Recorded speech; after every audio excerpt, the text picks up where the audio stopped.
ছিল ছোট্ট গ্রাম চাঁদেরপুর। গ্রামটা ছিল সবুজে ঘেরা, পাখির গান আর নদীর কলকলধ্বনিতে ভরা।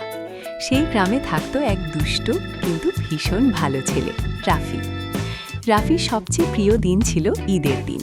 নতুন জামা, সেমাই, সালামি সবকিছুতেই তার আনন্দ। কিন্তু একটা সমস্যা ছিল, রাফি খুবই অধৈর্য। সে সবকিছু আগে আগে পেতে চাইত। ঈদের আগের রাত, আকাশে চিকচিক করছে তারা, গোল চাঁদ হাসছে। গ্রামের প্রতিটি ঘরে চলছে ঈদের প্রস্তুতি। কেউ রান্না করছে সেমাই, কেউ সাজাচ্ছে ঘর, কেউ আবার নতুন জামা গুছিয়ে রাখছে। কিন্তু রাফির চোখে ঘুম নেই। সে ভাবছে, আহা, যদি এখনই ঈদ হয়ে যেত। ঠিক তখনই ঝপ করে কিছু একটা তার জানালা দিয়ে ঢুকে পড়ল। রাফি ভয় পেয়ে বলল, কে ওখানে? একটা মিষ্টি কণ্ঠ ভেসে এলো, ভয় পেও না, আমি ঈদের চাদর টুপি। রাফি অবাক হয়ে বলল, টুপি আবার কথা বলে নাকি? টুপি হেসে বলল, আমি সাধারণ টুপি নই, আমাকে মাথায় দিলেই যা চাইবে তাই পাবে। রাফি আর দেরি না করে টুপিটা মাথায় দিয়ে বলল, আমি এখনই ঈদের সকাল চাই। ঝলমল। হঠাৎ সব বদলে গেল। রাফি দেখল সে নতুন জামা পরে দাঁড়িয়ে আছে। চারদিকে সবাই বলছে ঈদ মোবারক। সে খুশিতে লাফিয়ে উঠল। মিষ্টির পাহাড়। রাফি বলল, আমি অনেক অনেক মিষ্টি চাই। সাথে সাথে পাহাড়ের মতো মিষ্টি হাজির। সে শুধু খেতে লাগলো।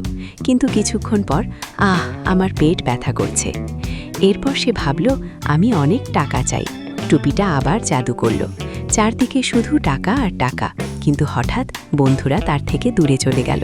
তারা ভাবল, রাফি এখন শুধু টাকার জন্যই আমাদের সাথে থাকে। রাফির মন ভেঙে গেল। সে কাঁদতে লাগল। রাফির মনে আবার নতুন ইচ্ছা জাগল। রাফি আবার বলল, আমি একটা বড় মাঠ চাই, যেখানে আমি একা খেলব। সাথে সাথে বিশাল মাঠ হাজির হলো। কিন্তু সেখানে ছিল না কোনো বন্ধু, না কোনো হাসি, শুধু নিস্তব্ধতা। রাফি একা হয়ে গেল। ঠিক তখন টুপিটা বলল, রাফি, বুঝতে পারছো সমস্যা কোথায়?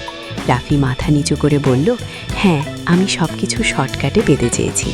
টুপি মিষ্টি করে বলল, ঈদের আসল আনন্দ হলো ভালোবাসা, ধৈর্য আর সবার সাথে ভাগ করে নেওয়া। রাফি বলল, আমি আবার আগের মতো হতে চাই। ঝলমল। সব আবার আগের রাতে ফিরে গেল। সকালে রাফি উঠল। এইবার সত্যি ঈদের দিন। সে নতুন জামা পরে মসজিদে গেল, নামাজ পড়ল, সবাইকে সালাম দিল। তারপর সে নিজের মিষ্টি বন্ধুদের সাথে ভাগ করে খেল। তার মুখে হাসি, কারণ এবার সে সত্যি আনন্দ পেল।